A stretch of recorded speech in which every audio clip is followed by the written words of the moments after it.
years have been fraught with challenges for the Caribbean Maritime University. The COVID-19 pandemic has just been one of them. But like all educational institutions on the island, it's back to face-to-face mode and looking forward to the future. If you visit the school's website, you will see that its mandate is to redefine maritime excellence through innovation and technology. But how is it doing that? The university has been working to redefine its reputation in the last few years, and one of those ways was to appoint a new president, Professor Andrew Spencer. Feels like about 5 months because of how much we've been able to do and just all the activities surrounding my entry into the space. Professor Spencer is seeking to bring new life to the Caribbean Maritime University and deepen its international links. We began with the basics. What does CMU offer? It focuses on maritime and related industries, and so that's a whole plethora of things. So anything that plugs into the maritime space is CMU. But here's why CMU is the most important.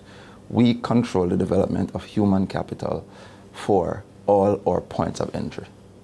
That by itself is phenomenal. So we're controlling ports, seaports, airports. We're training individuals to handle those areas, and that deals with all of your trade into the region, that deals with the movement of tourists through your ports, that deals with all of the areas that, so we call this end-to-end logistics, and we talk about ensuring that everything on the spectrum is fully handled by the CMU. So we have engineering programs, mechatronics, marine engineering, industrial automation, Industry 4.0 machines that we use. We have the skill side of it with the welding facilities as well as our simulators in trucking, the forklift simulator. We handle the seafarer side of it, which is the core of what we do.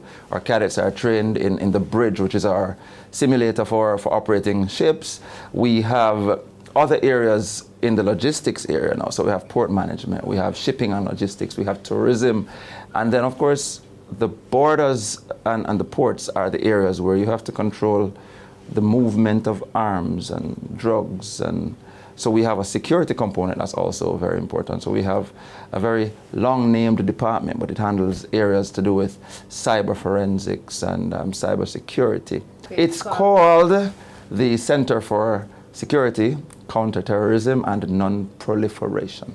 Like any university, one would have to have certain qualifications to attend the CMU to get a degree or master's. However, the university had partnered with the Heart NSTA Trust to develop skills competency in areas that include cyber physical systems. A program like that would increase the opportunity for youth at risk to attend a tertiary institution. Well, we don't have a formal arrangement with Heart Trust right now, but that's certainly something we're willing to look at. The CMU has, however, in the past been involved in programs related to unattached youth. And that's something we're looking to revive because we know that we need to serve everyone. And the truth is that not everyone will have our requirement of the 5 CSEC, including math and so on.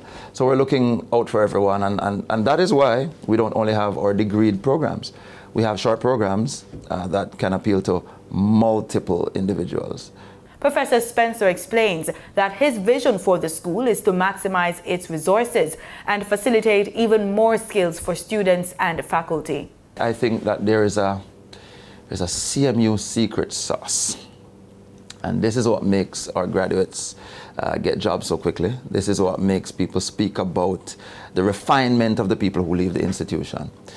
Is that we have so many things that are happening, pockets of excellence. And my real vision is to make all of that congeal and become synchronized in such a way that we get maximum impact. So, I'll give you an example. We have, as I told you before, mechatronics, which is the combination of mechanical and electrical engineering in our state-of-the-art Festo Center, the only one in the region.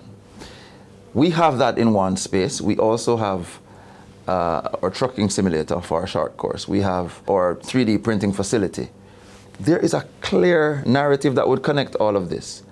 That's the one thing we now need to do. So for example, someone who's studying the mechanical engineering or electrical engineering, through mechatronics, must be able to have access, for example, to the very trucks and the kinds of machinery that would then involve some level of engineering services. Those involved in that kind of activity must have some access to, those who are not doing port management may need to come and understand through that synergy what's happening in terms of how you coordinate the activities for greater efficiency on ports. So that's really what we want to do. And if we can pull that together properly, people are going to recognize that CMU is the most important university in the Caribbean. How do you plan to go about that? Well, the first thing is we're looking at our resources internally. So we have a lot of talented people in the CMU, many who would have been in the business of building the institution over decades, even before its university status. What we're doing is focusing on building those people first. So we're helping our people to realize their potential through upskilling and wherever they think the gaps are. Mr. Spencer acknowledges that the institution is recovering from a fall-off in enrollment due to COVID-19, as well as challenges with staff morale. But he believes there will be improvements and glory days ahead for the school. Professor Spencer asserts that things have changed and the university is trying to capitalize on its reputation internationally. He says his team has been in talks with Dalhousie University in an effort to forge a partnership. A major player in the maritime university space. And in engaging with them, we're looking at student exchanges, staff exchanges, we're looking at staff development, we're looking at joint consultancy, we're looking at joint research, and we're looking at a number of areas that would help to build out our space. Our intention is to become top 10 maritime university globally, and the way you do that is to drive all of these areas. So I did say we're building staff, we're building partnerships, we're building a research culture. Not necessarily the traditional research culture that is intended to create, esoteric things that go on a shelf, or, papers that repeat what others are saying and amount to being just purely tautological. We are going to be that applied research university that's going to focus on the things that are cutting edge. We're going to use the facilities available to us to provide solutions for industry. And so that's how we're going to do it. And we have to tell that story. Professor Spencer says the memorandum of understandings being forged could enable the school to embark on joint programs, research and consultancy. When you speak about engaging students from the region and abroad, Guyana has just struck gold in oil. Have you been speaking with that country? As a matter of fact, Guyana reached out to us. Guyana has indicated that they want an MOU between the government of Guyana and the CMU, and we're going to try to make that happen before the end of this calendar year. Because the truth is, by next year we want to see a steady flow of students, not just from Guyana, but from Suriname. Suriname has reached out. We want to see a steady flow of students from Antigua. We've been getting those, but we want to get more from Belize, and we want to get more from... And so that's kind of our focus. So we're going to be hitting the road to ensure that everybody understands why they should be a part of the CMU family. The former executive director of the Tourism Product Development Company is confident about the position that the CMU holds in the economic development of Jamaica. You're quoted as saying CMU is a gateway to global trade. Explain that quote. If you think about how we are able to trade goods and services into the region, over 90% of that comes by sea. If you are the only university in the Caribbean focused solely on that sphere, then naturally you are controlling, you're driving education that is influencing, if not controlling, the flow of money into economies in the region. And that's the reality. We are island states, and that's why the CMU is so important. In another large mass of land environment, then another kind of university may be most important. But where you have so many island states of the region, where almost everything that happens comes via sea, then we must be at the epicenter of all of that.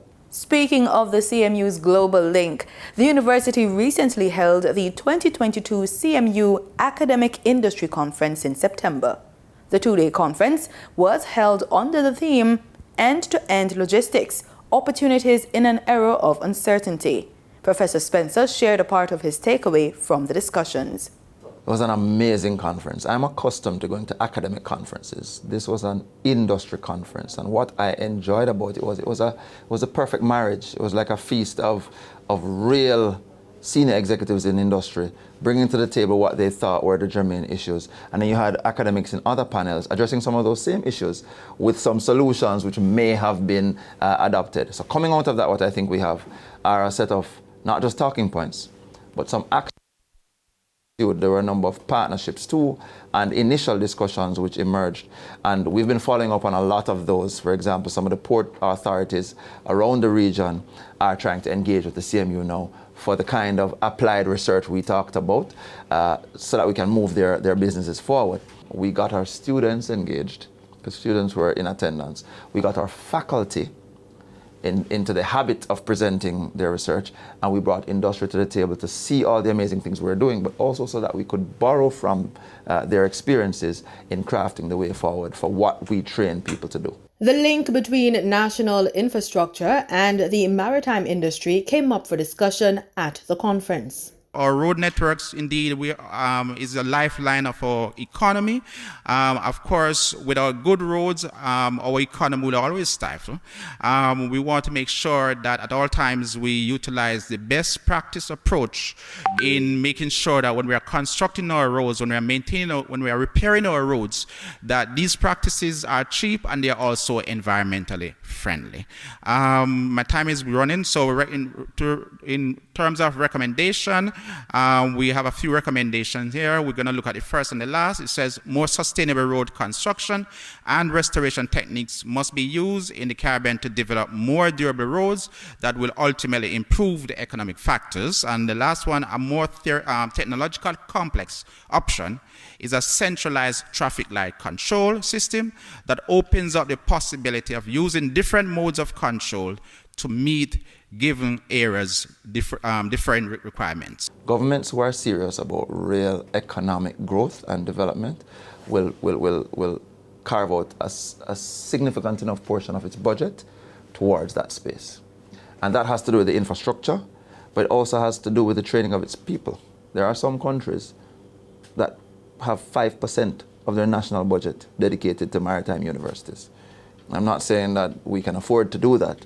What I'm saying is that if you understand the role of ports and the infrastructure required to make things happen and for efficiency to be there and for the movement to be free and seamless, then you will invest, and that's what it is. And there's a massive return on investment to be gained from pumping resources into infrastructure development surrounding ports, but also into training the people. I mean, Caribbean countries should be looking at how many scholarships they're giving to students coming out of high school who want to study anything maritime. Speaking of investment, the use and proper management of funds will eventually come up. Professor Spencer had this to say. The CMU has positioned itself over the last 2 years or so based on transparency, accountability, proper procedure. We are guided by a council that's very in tune to the notion of best practice in the handling of public funds, and that's very important. I'm new as president, some of the senior leaders are new as well, and that's our focus. What we'd like to ensure and what we'd like to assure the Jamaican people of is that everything that the CMU does now, we'll do it expansively, we'll do it explosively, but we're going to do it the right way. At the end of the day, there will be no skeletons in any closets.